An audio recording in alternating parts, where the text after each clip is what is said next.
Hola amigos de Radio Solidaria, bienvenidos a nuestro tiempo de devocional, un tiempo donde pues queremos buscar la presencia del Señor, queremos que hoy temprano nos hable, nos guíe y sobre todo nos pueda encaminar siempre en sus pasos, en su camino.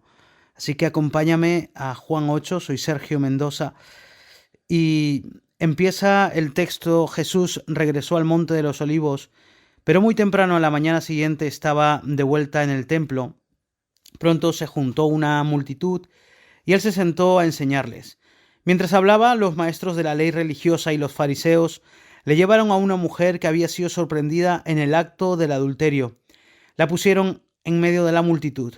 Maestro, le dijeron a Jesús, esta mujer fue sorprendida en el acto del adulterio. La ley de Moisés manda apedrearla. ¿Tú qué dices? Intentaban tenderle una trampa para que dijera algo que pudieran usar en su contra. Pero Jesús se inclinó y escribió con el dedo en el polvo.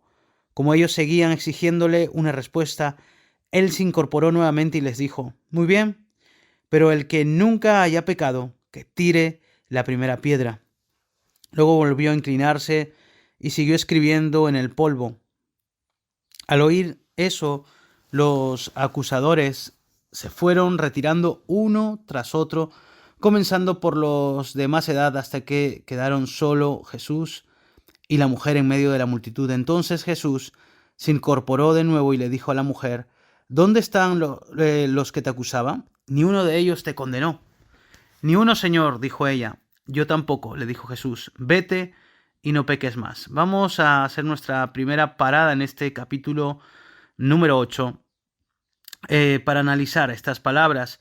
Bien, al arrestar solamente a la mujer, los líderes judíos estaban desacatando la ley, ya que ésta exigía que el hombre involucrado en el adulterio también fuera apedreado. Eso lo puedes ver en Levítico 20, por ejemplo, 20:10. Los líderes estaban tendiéndole una trampa a Jesús. Si decía que no apedreaban a la mujer, lo acusarían de violar la ley de Moisés.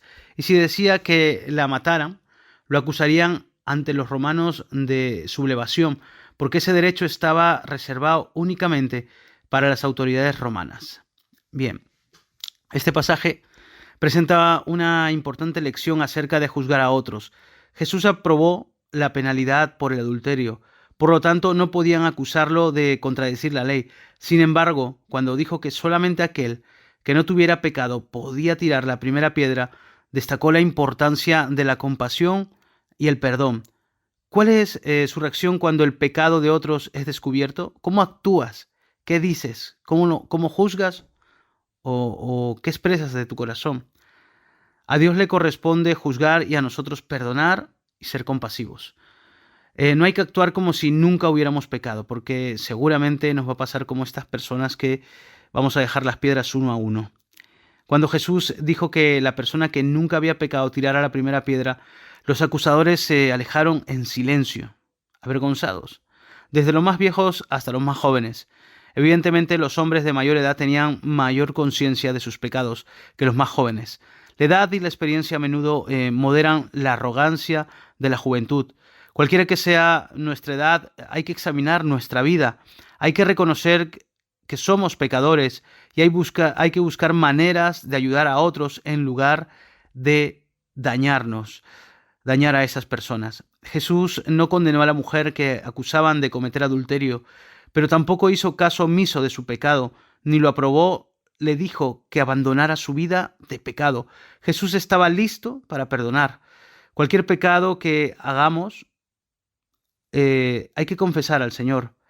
Pero el arrepentimiento implica un cambio de actitud. ¿Lo entendemos? Con la ayuda de Dios podemos dejar de practicar el pecado y aceptar el perdón de Jesús. Hay que ser compasivos.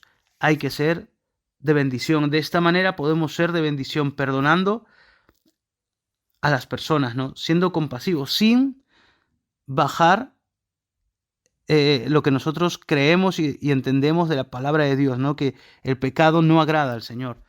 Bien, siguiendo con el capítulo 8, Jesús es la luz del mundo.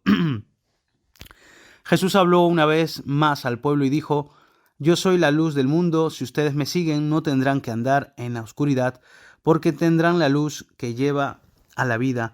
Los fariseos respondieron: tú haces estas declaraciones acerca de ti mismo, un testimonio así no es válido.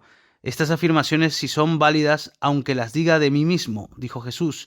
Respondió: pues sé de dónde vengo y a dónde voy, pero eso es algo que ustedes no saben de mí. Ustedes me juzgan con criterios humanos, pero yo no juzgo a nadie, y si lo hiciera, mi juicio sería correcto en todo sentido, porque no estoy solo, el Padre que me envió está conmigo. La misma ley de ustedes establece que si dos personas concuerdan en algo, su testimonio se acepta como un hecho. Yo soy uno de los testigos y mi Padre, quien me envió, es el otro. ¿Dónde está tu Padre?, le preguntaron. Jesús contestó: como ustedes no saben quién soy yo, tampoco saben quién es mi Padre. Si me conocieran a mí, también conocerían a mi Padre.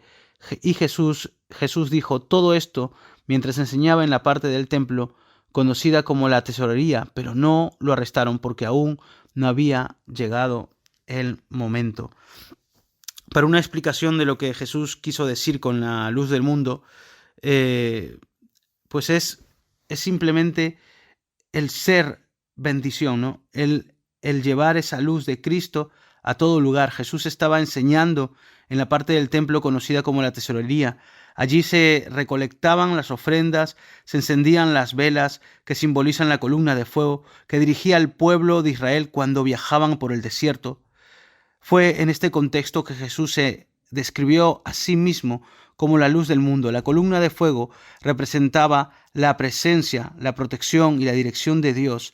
Ahora Jesús brinda la presencia, la protección y la dirección de Dios en cuanto a nosotros. Ahora hay una pregunta que te quiero hacer. ¿Es Jesús la luz de su mundo? ¿De tu mundo? ¿Qué significa seguir a Cristo? Así como un soldado sigue a su superior, nosotros debemos seguir a Cristo, nuestro líder. Así como un esclavo sigue a su amo, nosotros debemos seguir a Cristo, nuestro Señor. Así como seguimos los consejos de una persona sabia, debemos obedecer los mandatos de Cristo. Y así como observamos las leyes de nuestra nación, debemos observar las leyes del reino del cielo. Para los fariseos, Jesús era un lunático, un mentiroso. Entonces Jesús les dio una tercera alternativa: que creyeran que les decía la verdad. La mayoría de ellos no lo hicieron y nunca lo reconocieron como Mesías y Señor. Si usted desea saber quién es Jesús, no cierre su mente, investigue la evidencia con una mente abierta. Solo así podrá conocer la verdad de que Él es el Mesías, y el Señor. Los fariseos decían que las declaraciones de Jesús no tenían validez legal porque no había otros testigos que la respaldaban. Entonces Jesús respondió diciéndoles que el testigo que las confirmaba era Dios mismo. Jesús y el Padre sumaban 2 testigos, el número exigido por la ley. Esto lo puedes ver en la ley en Deuteronomio 19:15. La tesorería del templo estaba ubicada en el atrio de las mujeres. Allí se colocaban 13 cajas para que la gente depositara dinero. 7 eran para el impuesto del templo y 6 para ofrendas. Así que, si quieres también ver más, en Lucas 21, del 1 al 4, encontramos a Jesús en este mismo lugar enseñándoles a sus discípulos acerca de la generosidad. Pero qué enseñanzas tan profundas que nos da el Señor Jesús. Vamos a leer un poquito más rápidamente. Más tarde Jesús volvió a decirles: yo me voy y ustedes me buscarán, pero morirán en su pecado. A donde yo voy ustedes no pueden ir. Por lo tanto, la gente se preguntaba: ¿estará pensando suicidarse? ¿Qué quiere decir con esto? No pueden ir a donde yo voy. Jesús continuó diciendo: ustedes son de abajo y yo soy de arriba. Ustedes pertenecen a este mundo, yo no. Por eso dije que morirían en sus pecados, porque a menos que crean que yo soy quien afirmo ser, morirán en sus pecados. ¿Y quién eres?, preguntaron. Jesús contestó: el que siempre dije que era. Tengo mucho para decir acerca de ustedes y mucho para condenar, pero no lo haré, pues digo solo lo que oí del que me envió, y él es totalmente veraz. Condenar, pero no lo haré. Perdón, él es totalmente veraz, me he equivocado en los versículos. Pero ellos seguían sin entender que les hablaba de su Padre. Por eso Jesús les dijo: cuando hayan levantado al Hijo del Hombre en la cruz, entonces comprenderán que yo soy. Yo no hago nada por mi cuenta, sino que digo únicamente lo que el Padre me enseñó. y el que me envió está conmigo, no me ha abandonado, pues siempre hago lo que a él le agrada. Entonces muchos de los que oyeron sus palabras creyeron en él. Ahora sí, de lectura nos vamos a quedar ahí. Solamente voy a resumir. Jesús es la verdad que nos hace libres. Él es la fuente de la verdad. A medida de la perfección, Jesús nos libera de la esclavitud del pecado, del autoengaño y del engaño de Satanás. Nos muestra claramente el camino de la vida eterna con Dios. Jesús no nos da la libertad para que hagamos lo que queramos, sino para que sigamos a Dios. A medida que servimos a Dios, la verdad perfecta de Jesús nos libera para que lleguemos a ser quienes Dios desea que seamos. Te invito a que sigas conociendo más de la palabra del Señor, la investigues y la pongas en práctica en tu vida. Que Dios te bendiga.